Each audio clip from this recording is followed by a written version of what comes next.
Chapter 19, Ms. Lyons. The week zipped by. I studied at school every day with Catherine, after school every day with Ms. V, and every evening at home as well. I reviewed words from all the levels of my board. I practiced spelling long words and matching facts and dates. I made up my own games. Mom quizzed me about flowers and medical terms. Dad asked me questions about economics and retail management and sports. I swallowed it all. Sometimes I sit in my room and just type in new sentences for Elvira to say, one letter at a time. It takes hours. But once an entry is in, all I have to do is push one button and the whole sentence will be spoken for me. I guess the question I get asked the most in a lot of strange variations is, what's wrong with you? People often want to know if I'm sick, or if I'm in pain, or if my condition can be fixed. So I prepared two answers, one that is polite but kind of wordy, and one that's a little smart-mouthed. To those who are genuinely concerned, I push a button to say, I have spastic bilateral quadriplegia, also known as cerebral palsy. It limits my body, but not my mind. I think that last part is pretty cool. To people like Claire and Molly, I say, we all have disabilities. What's yours? I couldn't wait to use that one. When I showed Miss V, she laughed so hard, she snorted. Now it's the Saturday before the tryouts, and Miss V and I are sitting outside on her front porch. I'm wearing a light jacket, but it's one of those rare warm February days that fools the hyacinths into thinking spring is here. I want to warn the little buds and say, wait, it's gonna snow next week. Stay put for another month.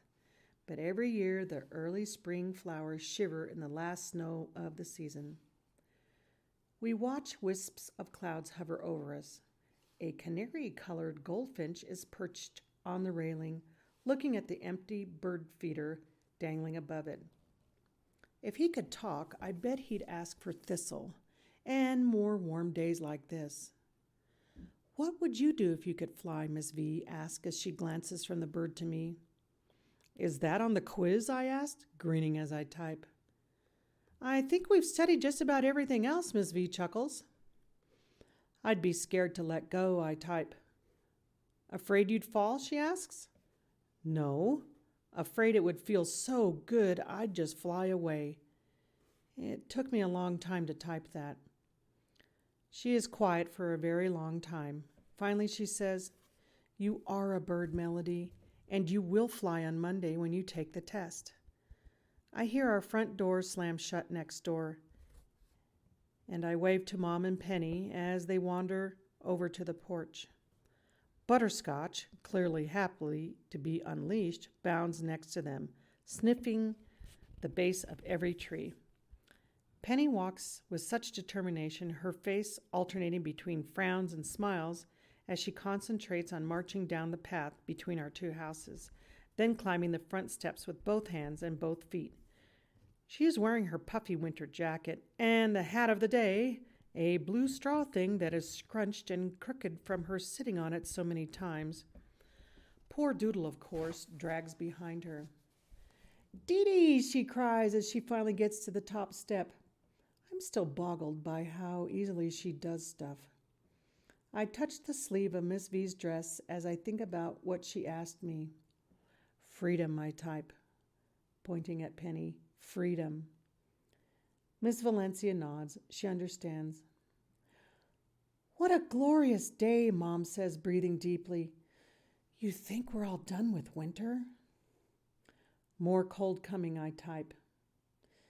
You're right, but it sure is a nice preview, Mom says as she unzips Penny's jacket. How's the study team progressing? Butterscotch rests at the bottom of the steps. I swear the dog looks like she's smiling. Good, I say through my Medi-talker. Violet, you're amazing, Mom says. The time and effort you put into teaching her and getting her ready for this test and... She breaks off, blinking hard.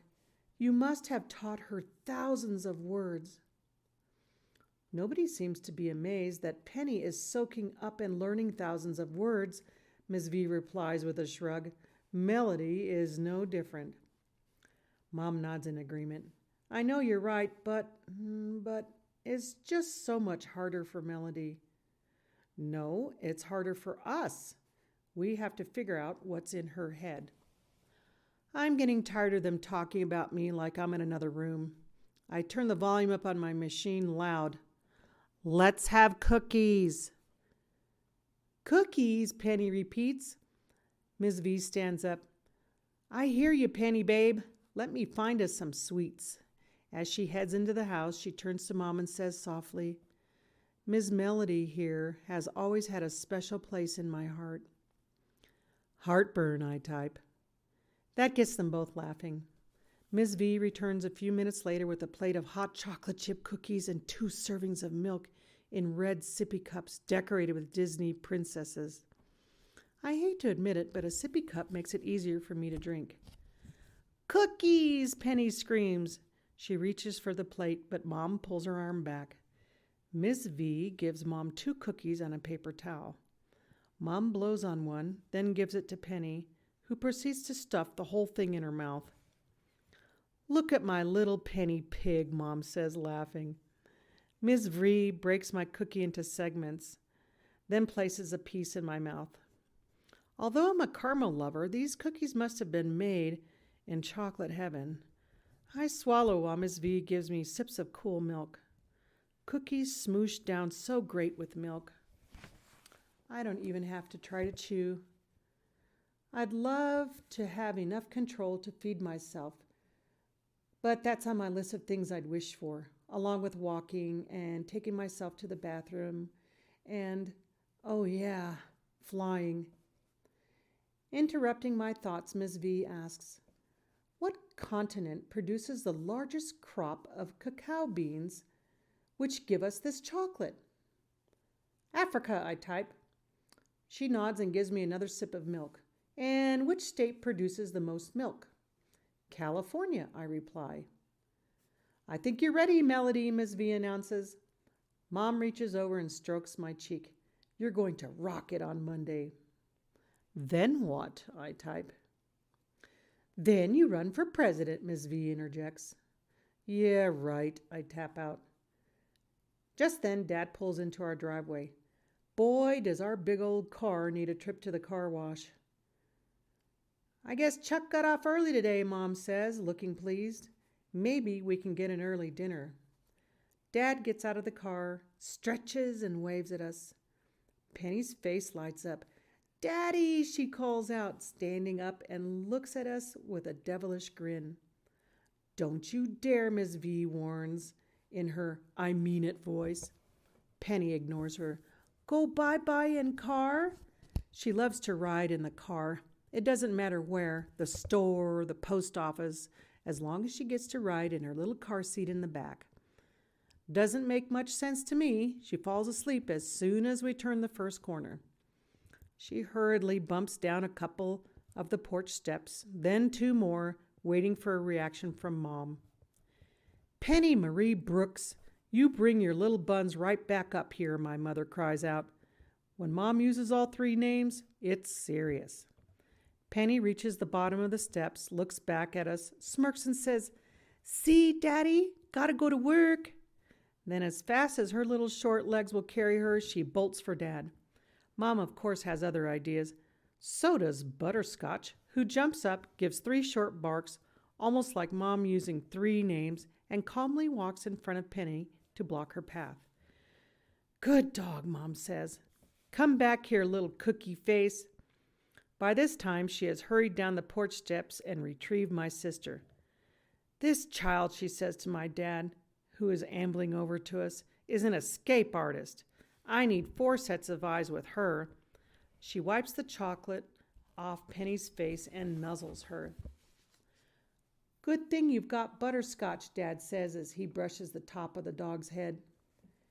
How's my shiny copper penny today? Dad kisses Mom on the cheek and takes Penny from her. Penny manages to rub the rest of the chocolate from her hands onto the front of Dad's shirt. Just what I always wanted, Dad says as he glances down, chocolate-covered clothes. The napkin Miss V passes him only smears it more. Dad just laughs. Go work, Daddy? Daddy just got home. Give me a break, kiddo. He hands Penny gently to Ms. V, then sits with Mom on the porch swing. And how's my favorite melody, he asks me. Super, I type on my machine. Ready for your competition? Yep, I tap. Dad gets up and squats in front of me. You're going to ace that test and make that quiz team. I can tell he means it. I believe in me, and my family does. And Ms. V. It's the rest the world I'm not so sure of.